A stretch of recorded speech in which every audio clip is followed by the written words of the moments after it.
La Chine n'est pas l'allié de la Russie. Cette histoire de amis sans limite, c'était des conneries. Je pense que la Chine veut surtout maintenir le statu quo et garder l'accès au pétrole et gaz russe bon marché. Poutine voulait intimider la Pologne, c'est pourquoi il a envoyé 1 millier de soldats russes en Biélorussie pour participer à un exercice simulant une invasion de la nation polonaise. Mais maintenant, il semble que les tactiques d'intimidation de Poutine se retournent contre lui de façon catastrophique. La Pologne a déployé ses propres 40 000 soldats le long de la frontière biélorusse. Et en plus de cela, elle a fermé les postes frontières qui reliaient la Chine, la Russie et la Biélorussie à l'Europe. Maintenant, la Biélorussie panique, la Chine panique, et bien sûr, la Russie ressent la pression.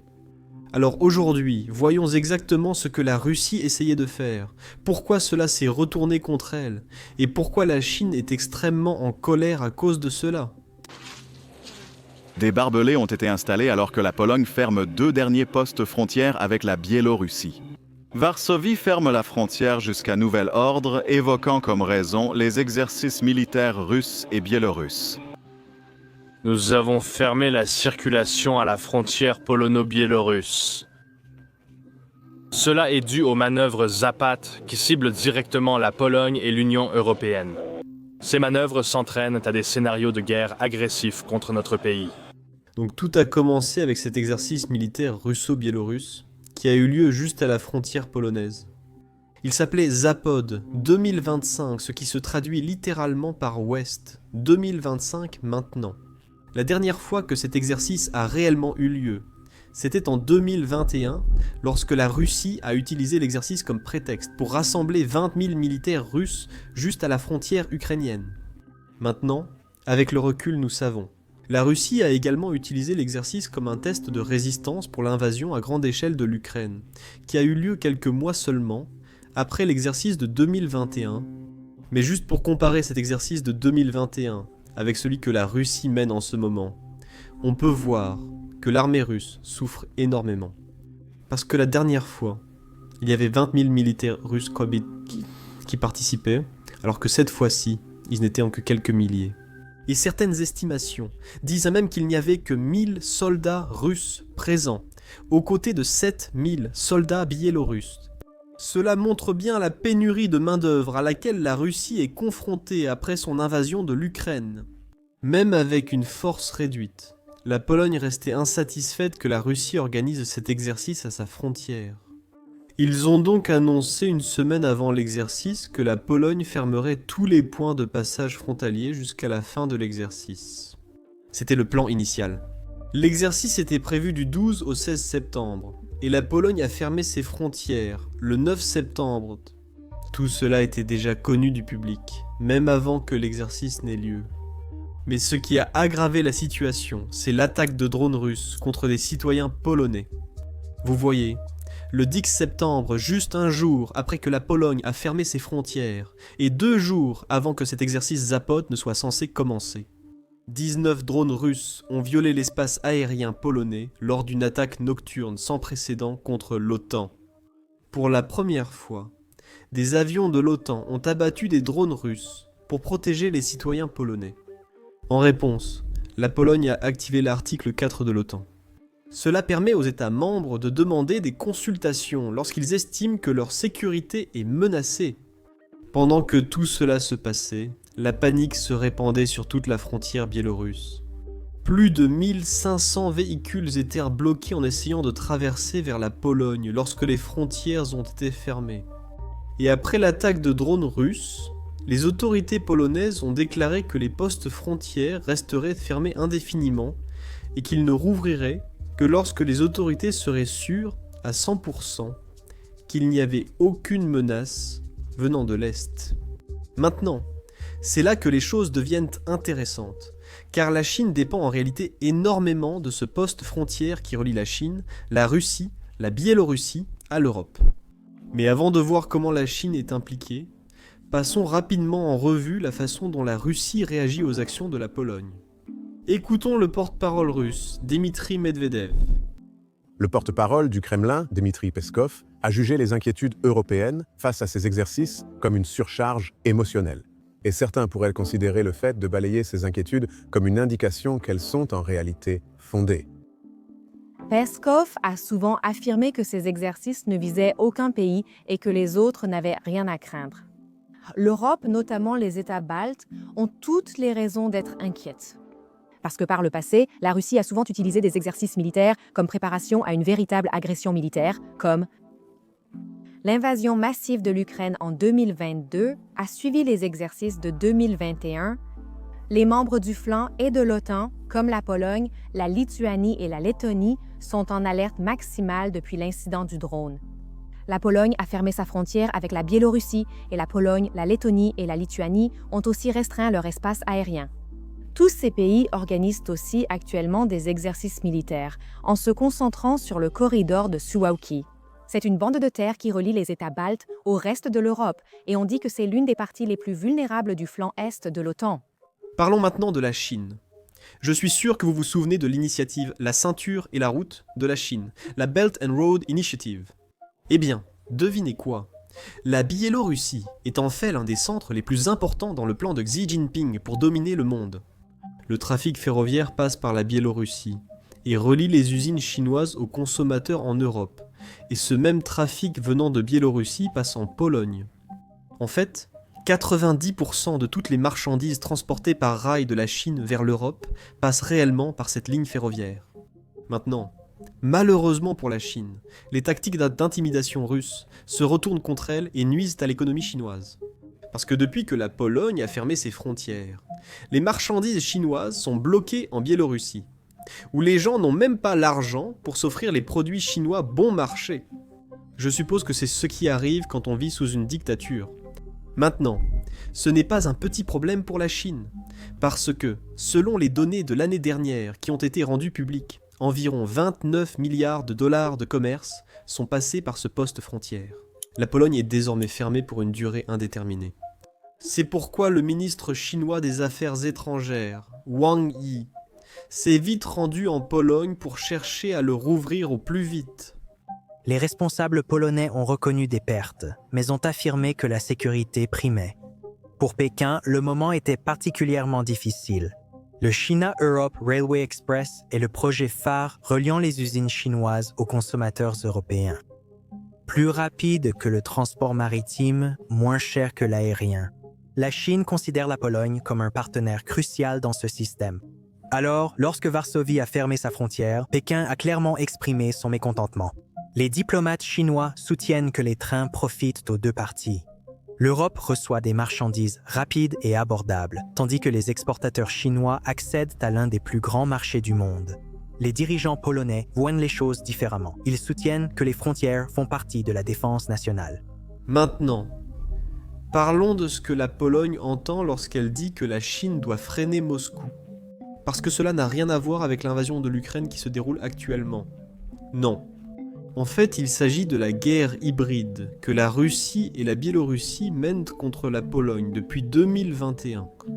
À l'époque, le dictateur biélorusse Loukachenko subissait de lourdes sanctions américaines pour avoir réprimé des manifestants et forcé l'atterrissage d'un vol Ryanair pour arrêter un journaliste dissident. La Biélorussie n'était pas satisfaite des sanctions. Alors, en représailles, elle a ouvert un nouveau front dans la guerre. La migration. Voici comment cela fonctionne. La Biélorussie a commencé à attirer des migrants du Moyen-Orient et d'Afrique en leur promettant un passage facile vers l'Union européenne. Des agences de voyage liées à l'État font la promotion de forfaits touristiques à destination de Minsk, comprenant des vols avec visa et même des séjours à l'hôtel. Une fois les migrants arrivés, les gardes frontières biélorusses les escortaient jusqu'à la frontière de la Pologne, de la Lituanie et de la Lettonie. Souvent, ils coupaient à travers les clôtures fournies par la France et poussant ces groupes directement vers le territoire de l'Union européenne. La Pologne a accusé la Biélorussie d'utiliser ces personnes comme des armes, des béliers humains dans un jeu politique. L'afflux soudain de migrants a exercé une énorme pression sur les villes frontalières polonaises, a submergé les forces de sécurité et a provoqué des cris humanitaires dans la forêt, où les migrants étaient piégés entre les gardes biélorusses et polonais. Certains sont même morts de froid en hiver. Mais le but de Loukachenko n'était pas la compassion, c'était la coercition. En créant artificiellement le chaos à la frontière de l'Union européenne, la Biélorussie espérait déstabiliser la Pologne et forcer l'Union européenne à lever les sanctions et à riposter au soutien occidental à l'opposition biélorusse. Beaucoup d'analystes estiment que la Russie a discrètement soutenu cette stratégie, toute friction au sein de l'OTAN profitant à Moscou. L'impasse a également alimenté des débats politiques en Pologne entre ceux qui réclamaient d'une ligne dure contre la migration instrumentalisée par Loukachenko et ceux qui s'inquiétaient du coût humain. Eh bien, maintenant la Pologne utilise une stratégie similaire pour pousser la Biélorussie et la Russie à arrêter. La Pologne a coupé la bouée de sauvetage de la Chine vers l'Europe et elle veut que Xi Jinping utilise son influence sur Moscou pour mettre fin à cette guerre secrète. Mais le fait est que la Pologne a essayé quelque chose de similaire l'année dernière, et cela n'a pas réussi.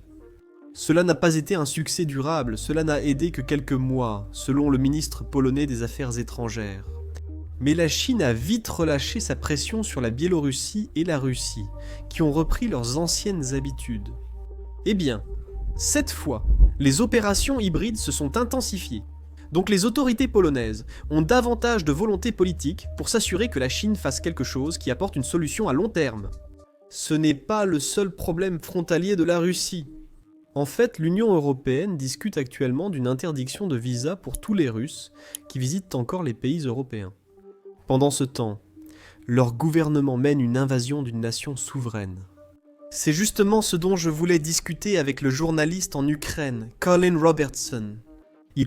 Il a été très critique envers l'Union européenne, qui permet essentiellement aux Russes de continuer leur vie comme si de rien n'était, alors que les Ukrainiens se font tuer par l'invasion russe. Je l'ai donc invité sur le podcast.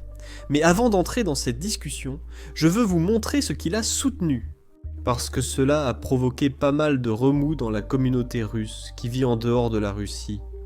La plupart des Russes ordinaires ne s'en soucient pas, ni en 2014, ni en 2022, bien qu'ils savaient ce qui se passait. Les seuls réfugiés russes qui ont fui le pays étaient des réfugiés Amazones, comme je les appelle. Ces gens se fichèrent de leurs actes en Géorgie, Syrie, Moyen-Orient, Crimée et Ukraine.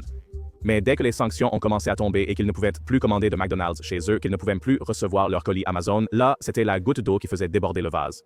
Alors ils ont décidé de fuir la Russie parce qu'ils s'en fichent, parce que la mentalité soviétique a existé et existe encore depuis très très longtemps. Elle n'a pas chuté en 1991, elle a seulement changé. Et la mentalité soviétique, c'est d'être indifférent à la vie humaine et d'avoir une croyance fondamentale et globale, une croyance très raciste en réalité, que la mère patrie russe et la génétique d'être russe sont tout ce qui compte et que tous les autres ne sont que des États à coloniser. C'est une croyance universelle partagée par tous les Russes, toutes classes confondues. Si une contre-propagande russe était diffusée et que les Russes comprenaient la situation, ils resteraient indifférents. À Koursk, en parlant avec des Russes, je leur demandais leur avis sur la situation en Ukraine. Beaucoup étaient assez indifférents et se plaignaient que les choses étaient un peu perturbées.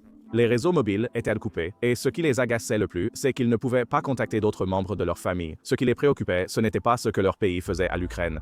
Donc, c'est de l'indifférence et cela ne changera jamais. La Russie et les Russes ne seront jamais convaincus du contraire. Navalny devait incarner l'alternative à Poutine, représenter le grand réveil, ce tournant majeur pour la Russie.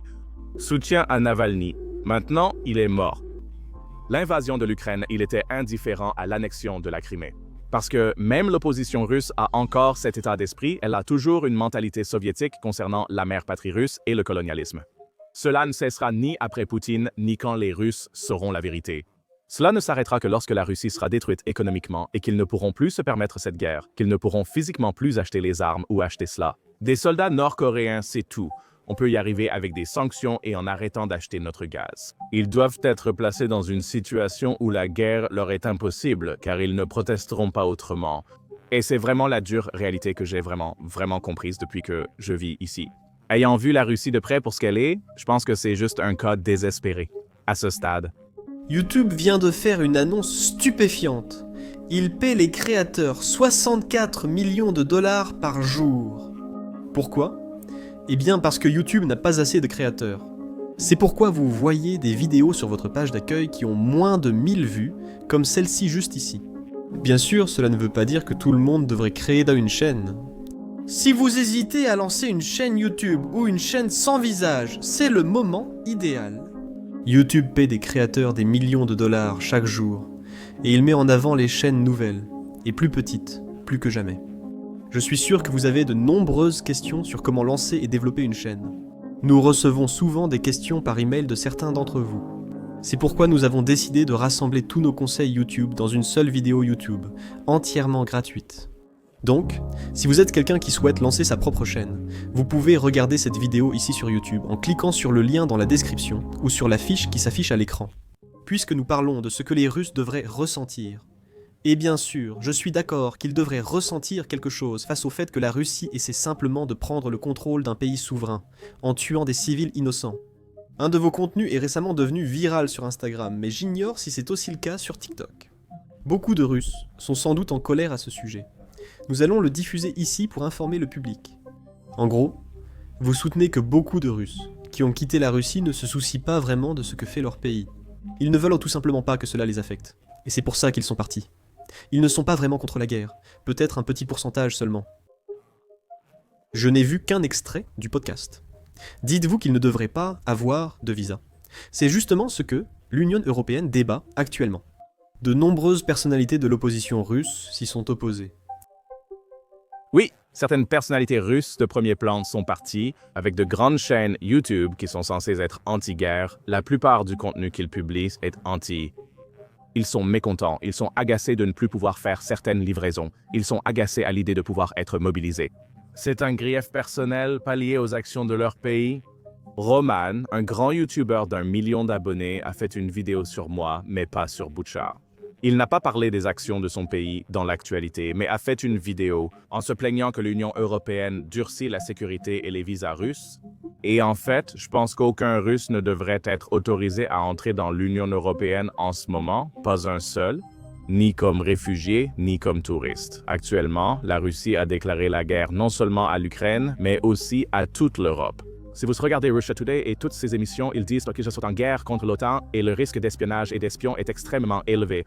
Et l'argent que la plupart des Russes riches Reçoivent est associé au gouvernement. Le gouvernement de la Russie est économiquement c'est un pays en guerre qui dépense la majeure partie de son argent pour cette guerre. Et ce sont généralement des soldats ou des hauts fonctionnaires qui vont dans les montagnes de France. Ils dépensent l'argent du Kremlin reçu pour tuer des Ukrainiens en Champagne et stations balnéaires de luxe. Je ne pense pas que l'Europe devrait normaliser et tolérer ce genre de choses. Donc, je pense qu'en ce moment, tant que cela se produit, aucun Russe ne devrait être autorisé en Europe. Et cela pourrait donner l'impression que je manque d'empathie. Mais si vous voulez vous plaindre de cela, je vous suggère de vous adresser au gouvernement russe ou d'être contrarié par ce que fait la Russie. C'est tout. Nous avons délivré 580 000 visas touristiques dans l'espace Schengen cette année, soit 30% de plus que l'an dernier. Je pense que cela met l'Europe en danger et normalise les relations avec un pays qui n'agit pas en nation civilisée. Donc je suis vraiment contre cela et j'ai toujours cette opinion. Si vous êtes russe et que cela vous déplaît, c'est ce qui arrive quand votre pays agit en colonialiste et impérialiste. Observez comment la gauche évoque le passé colonial et néfaste de la Grande-Bretagne au XVIIIe siècle, notamment en Inde et ailleurs.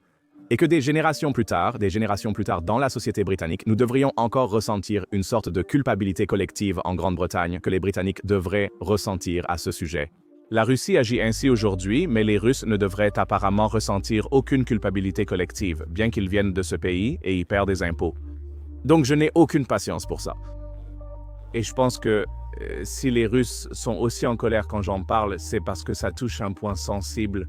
Ça a touché un point sensible chez eux, ils savent ça qu'ils sont partis parce que la vie est devenue difficile. Et le dernier point que j'aborderai à ce sujet, c'est que si je devais parler à un Russe en ce moment, qui est parti parce qu'il était en désaccord avec la guerre, en 2022, je dirais, pourquoi n'êtes-vous pas parti en 2014 quand votre pays a volé la Crimée? Pourquoi n'êtes-vous pas parti en 2014? Quand ils ont fait quoi? Ils ont agi dans le Donbass. Pourquoi n'êtes-vous pas parti plus tôt après ce qu'ils ont fait en Géorgie? C'est seulement quand les sanctions ont été mises en place et que la vie est devenue plus difficile. Avez-vous décidé de prendre l'avion et de quitter la Russie? Voilà ce que je vous demanderai. Si vous êtes russe en ce moment, pourquoi maintenant? Pourquoi maintenant, alors que votre pays fait cela depuis longtemps? Et je ne reculerai pas là-dessus. Non, ça a du sens. Je comprends l'argument que tu avances. C'est là que je veux soulever un argument. En fait, je viens d'avoir des nouvelles de Garry Kasparov. Il connaît très bien l'histoire russe, la politique russe et tout le reste. Et un des arguments qu'il avance, et c'est ainsi que nous pouvons mettre fin à la guerre, c'est essentiellement d'expliquer que nous voulons provoquer une fuite des cerveaux en Russie. Nous voulons que toutes ces personnes intelligentes qui aident le régime, qui, en gros, vous savez, contribuent à la poursuite de cette guerre, partent. Nous souhaitons qu'ils quittent la Russie pour d'autres pays. Au lieu de donner des visas de visiteurs, auxquels ils s'opposent aussi, nous devrions délivrer des visas de réfugiés. Ils doivent dénoncer la guerre, ce qui est illégal en Russie, les empêchant d'y retourner et leur permettant d'aller ailleurs. Parce que Pour moi, ça a du sens. Parce que, encore une fois, je ne sais pas pour toi. Je ne crois pas que les pays occidentaux enverront des troupes au sol, car tout indique que ce n'est pas prévu, non ? Il est peu probable que l'Ukraine repousse la Russie. J'aimerais que ça arrive, mais honnêtement, je doute de la probabilité. Donc, une façon d'éliminer cette mentalité impériale russe serait simplement que la Russie s'effondre, un peu comme l'Union soviétique. Je me demande ce que tu penses de cet argument.